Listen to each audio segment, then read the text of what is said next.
Wherever you go, whatever you do, throw a little attitude. Omax, Vest and Briefs.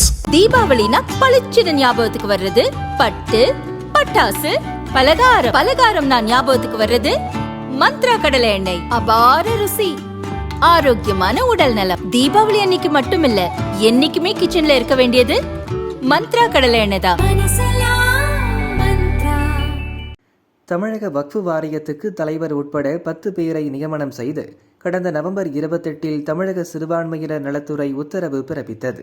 இதை எதிர்த்து சென்னை சாந்தோம் பகுதியைச் சேர்ந்த சௌஹத் அலி முகமது என்பவர் ஹைகோர்ட்டில் வழக்கு தொடர்ந்தார்.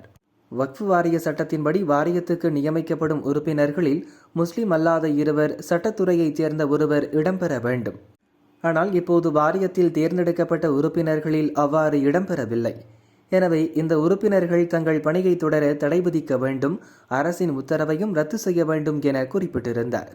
இந்த வழக்கை தலைமை நீதிபதி ஸ்ரீவஸ்தவா, நீதிபதி அருள்முருகன் அடங்கிய அமர்வு விசாரித்தது.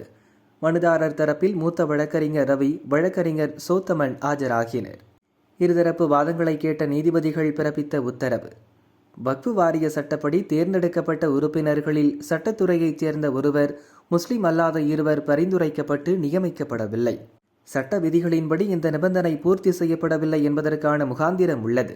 இதை கருத்தில் வைத்து வாரிய சட்டத்தின் கீழ் தற்போது நியமிக்கப்பட்ட உறுப்பினர்கள் எந்தவொரு பணிகளையும் மேற்கொள்ள அனுமதிக்க முடியாது.